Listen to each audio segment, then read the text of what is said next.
Welcome. Bienvenidos, mi gente. Welcome, everybody, to episode 2 of Familia Fridays. I am your hostess with the mostest, Osmar Lopez, looking to bring financial literacy to the comunidad latina. Um, I hope you guys take something from this. I hope the familia is watching. What's up? What's up? Shout out to everybody.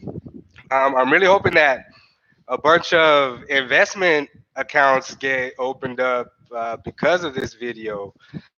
Um, but shout out, before I get started, I do want to go ahead and shout out, to all the Latinos that are going through it right now in their countries. I hope that we do get what we rightfully deserve, and we do got to open our eyes, as a whole town, man. That a whole people that we are one.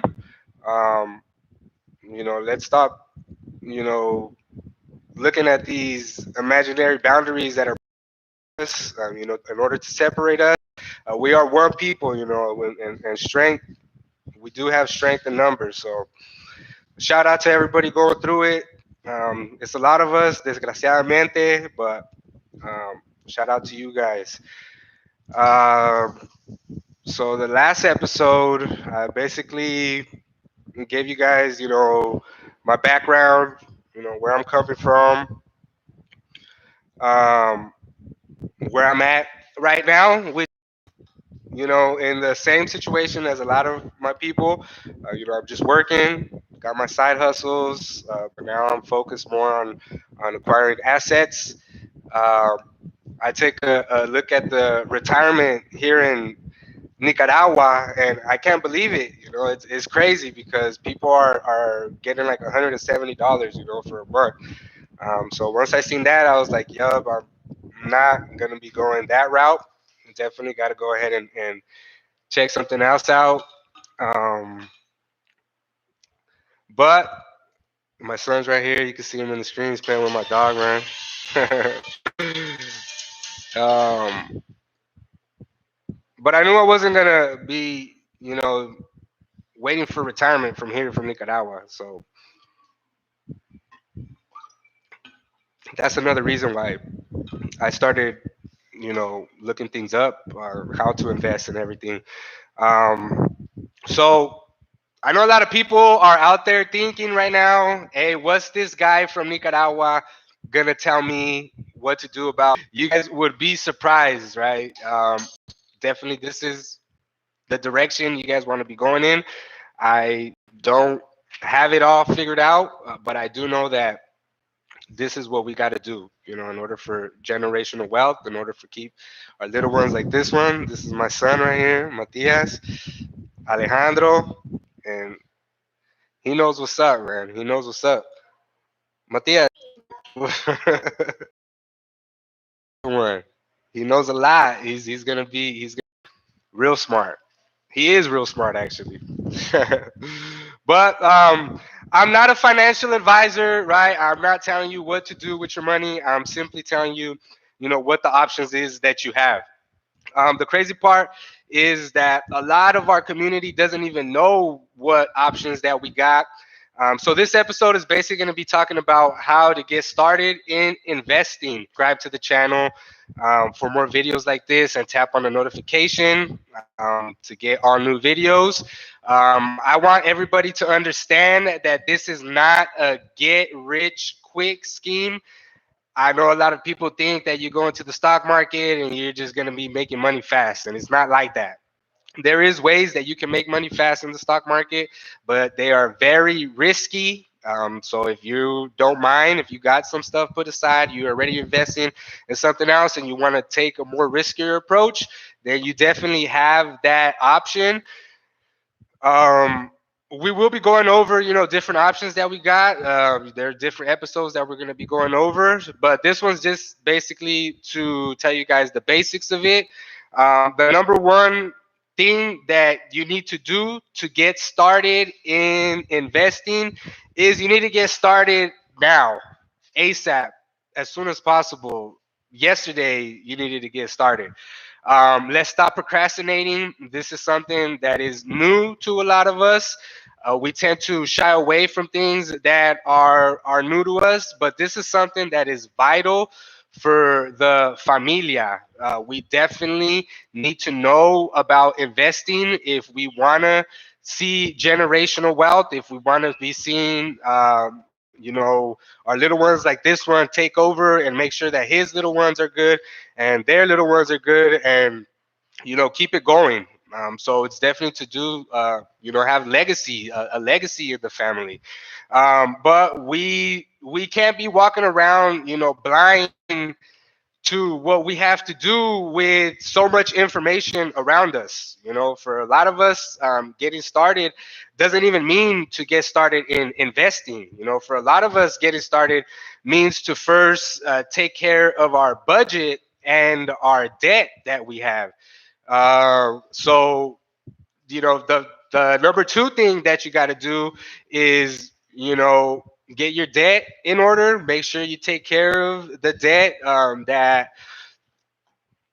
Cuidado, Matias. Go outside. Okay, go outside. Go outside. Sorry about that. So the number two thing that you got to do is you got to get out of your debt, right? There's a lot of debt that we have that is not necessary. So you need to get out of your debt that is unnecessary, and we need to get a budget in order. It's hard, mi gente. If we don't have the money to pay for things, then let's not buy it. It sounds like it's self-explanatory, but it's actually hard. And I've been there, right? I've been where it's been a time when I'm almost done paying off my credit cards, and I got some type of party going on or something, man. I end up getting right back into debt, just in 2 weeks of partying. This is, of course, my old self. I would never do anything like that right now. But I've been in that situation, right? Another situation is I got my son's birthday coming up next week. We got a little cake going. We got his piñata. His little friend's going to be coming over. But it's not going to be nothing down upon that, here. They're like, man, this guy got money, man. Fucking hella drink, whatever. That I know right now that it's not in my do that. But before I would do it, just to a lot of times please somebody, or just me, I wanted to party. I'm not even thinking about, my son. It's about him. So I know now, it's not in my budget. I can't do it. I got other things that I gotta put that money towards. Um, so that's definitely our mindset that we got to start having too. We have to stop feeling that pressure, that we feel from society, really, because supposedly that's the way that it has to be. But that's not the way. We got to start looking at things differently, and we got to know what we're able to do and not to do. So in order to make this possible, we do have to have a budget in order. So there's simple methods. There's whole books that have been written on budget, and I recommend that we definitely read simple methods called the 50-30-20 rule. Necessities, 30% would go to your wants, and 20% would go to payments. Of course, that's like a very broad technique. The best thing would do to review your situation and adjust percentages, as the goal that you want. It could be 40% to your necessities, 20 to your wants, and 40 towards your savings or your investments, right, or your debt payments. So the third thing to do before you would even get started on investing is have an emergency fund. um, we gotta have at least 3 months put aside. We never know what's gonna happen. Life is crazy. One minute you're good, next minute some emergency comes up, and we got to make sure that we cover that. This is true even if you're not thinking about investing. If you're just, you know, anybody has to have an emergency fund. And this goes even this is where life insurance comes in too. A lot of our people don't even think about life insurance. Some people have works jobs that offer them maybe a good life insurance with not too much payment, and we don't even take it because we don't think about death. Death is kind of like a taboo subject to talk about, but death has to be something. I mean, death is guaranteed, right? So we have to talk about it as a family, about death. That's a whole other episode that we got to talk about life insurance, but we have to have that. That's something that we're able to ensure our family that's not going to be stressing out, and we're not going to have to do a car wash. And I'm not saying that it's nothing bad, right? But we wouldn't have to do a car wash or sell food or open up a GoFundMe account because we thought about it ahead of time, right? And we got that life insurance. But like I said, that's a whole nother episode because we could definitely go deep into talking about that. Um, but it's got to be a subject that we got to talk about, right? We can't be leaving it like a taboo because, man, it's guaranteed for now at least, right? So now, if you got all that taken care of, you got your budget in order, you got your debt taken care of, and you know, um, you got your emergency fund, then it's time now to start with opening up your brokerage account, right? So it sounds like a big deal, but it's really not. It's as easy as opening up any app. Any app you can open up the brokerage account. Um, Give me 1 second.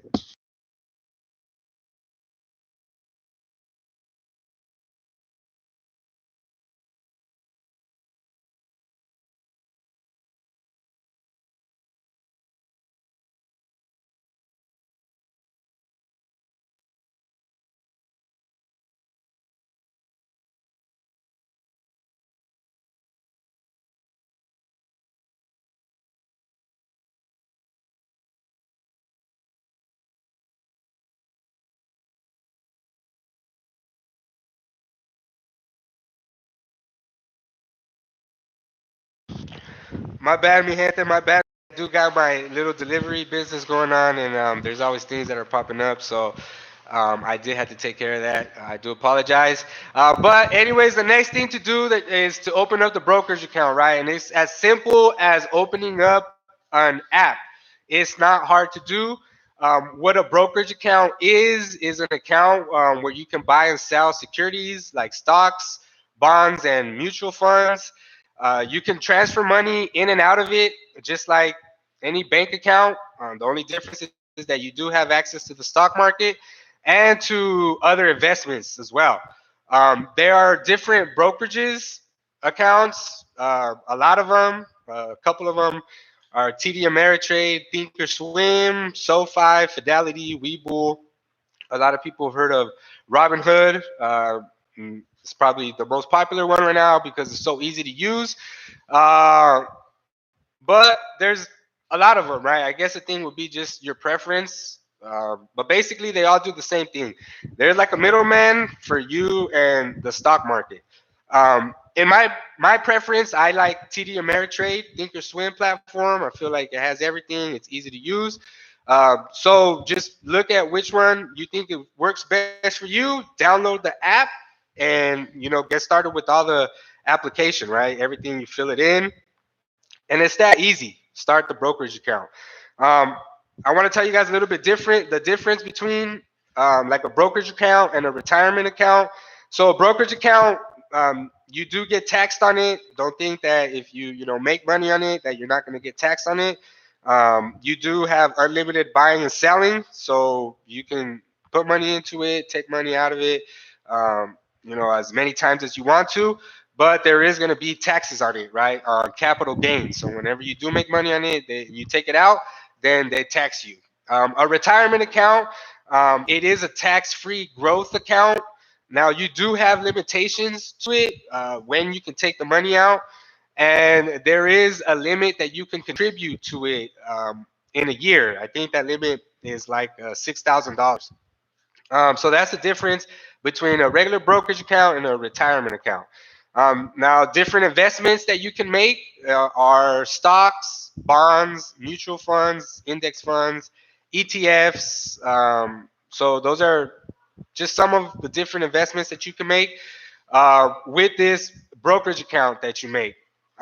So the next thing that you want to do after you open up your brokerage account is do your research. So the difference, well, you have to do your research for any investment that you're gonna make, and I tell you guys this from personal experience.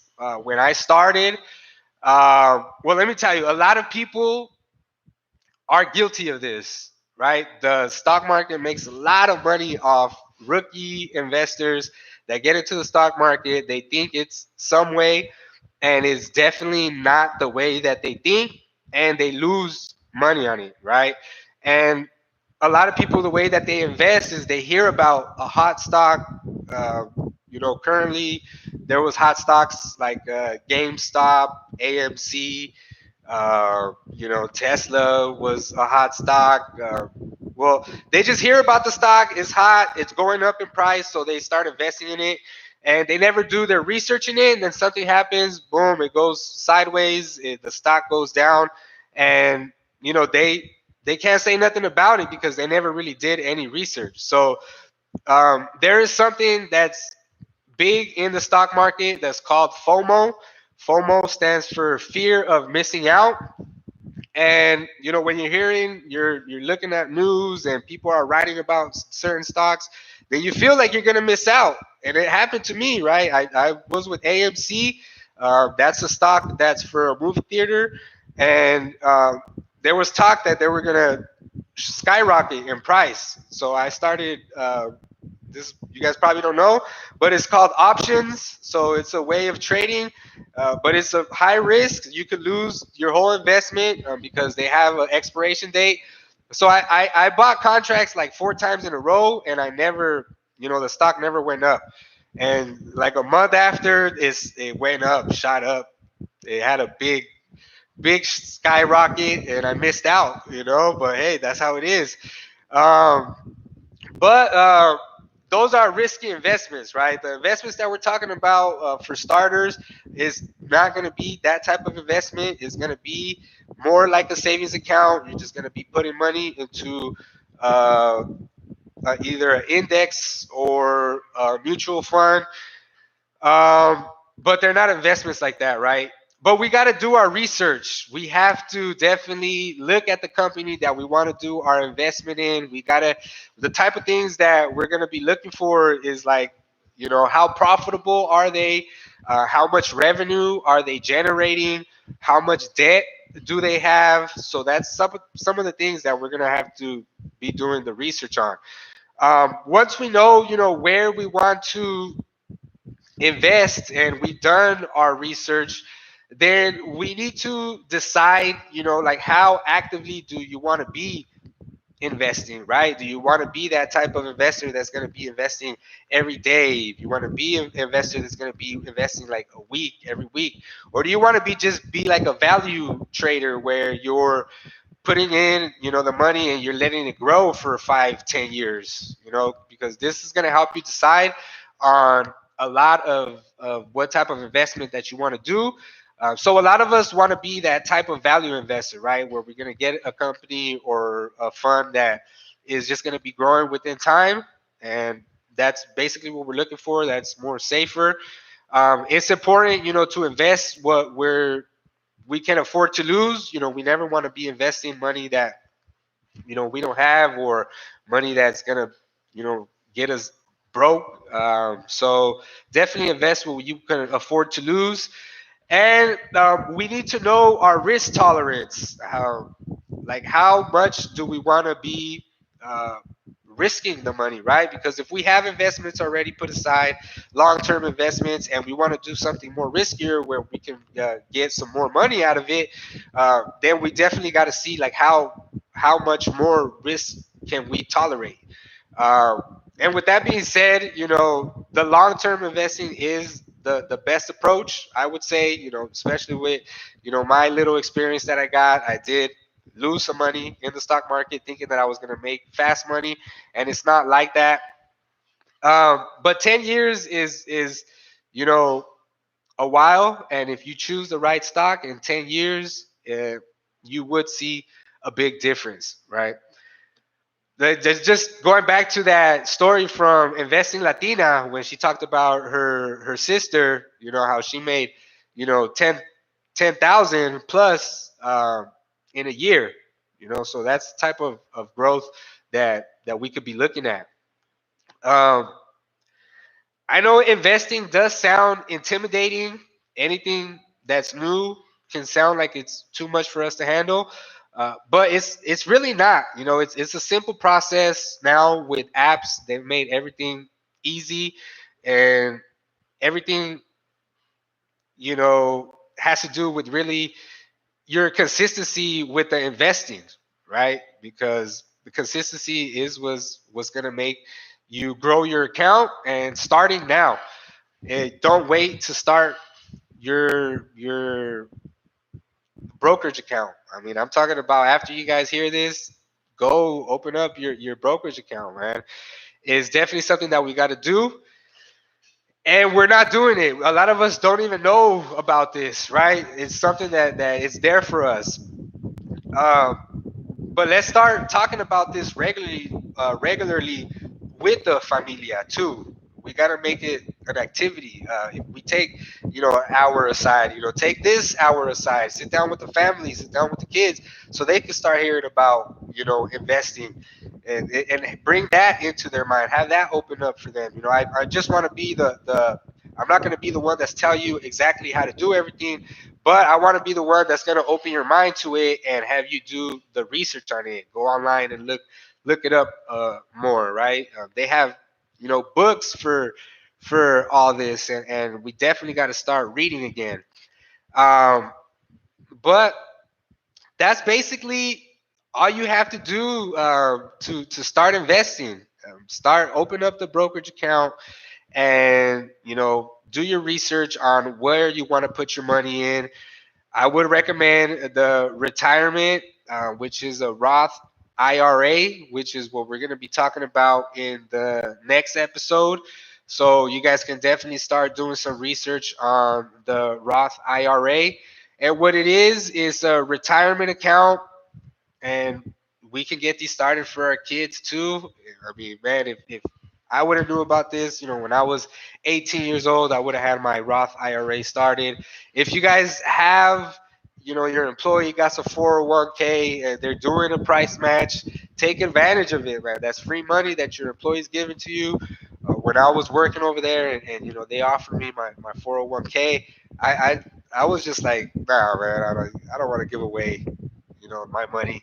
That's how I looked at it, right? I never thought about it like how it really is. So if you guys do have your employer that has 401k and you guys don't have it already, do it. uh, but anyways, that's pretty much it for this episode. Get started on investing. So what you want to do is get your budget and your debt in order. If you don't have a budget, then start one with the family.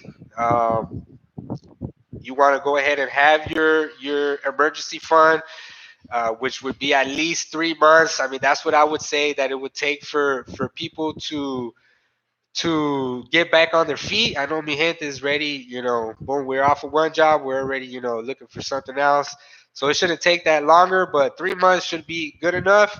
And open up your brokerage account. Do your research, figure out where you want to put your money. Uh, just so you guys know, I got some investments. I have my money in some EV accounts, which is electric vehicle accounts. I got some in some cannabis accounts. I think cannabis is going to be shooting up, so definitely it's something that I'm speculating, but I think it's coming. And but really, if you want to have that retirement account, you want to do something safe, then we got to look into index funds and ETFs. So look them up, index funds, ETFs. We're going to be talking about them next episodes too. Um, but that's it. If you guys have any questions, hit me up in the comment section. If you guys need help with anything, like I said, I'm not a financial advisor, but definitely I could point you in the right direction. Leave us your feedback, on how we're doing. I definitely want to know what you guys think. Don't forget to like this video if you found any value in it. Subscribe to the channel. Hit the notification bell for the alerts. Tune in next week. We're going to be talking about the Roth IRA. This is where definitely I want a big bulk of us heading towards, because this is what we're going to be doing for our retirement, right? And we can even start doing this for our kids. And so tune in for next episode. We're going to be talking about the Roth IRA. Shout out to all my Latino community. Prayers to everybody that's fighting out there for their freedom. Again, we got to put the bullshit aside, man. We got to realize that we're all one. We got to unite. Thank you, everybody, for listening. I hope you guys, do take something away from this. And I hope that a lot of you guys get your brokerage account opened up just by listening to this video. Anyways, thank you very much for tuning in. Hasta la próxima, mi gente. Peace.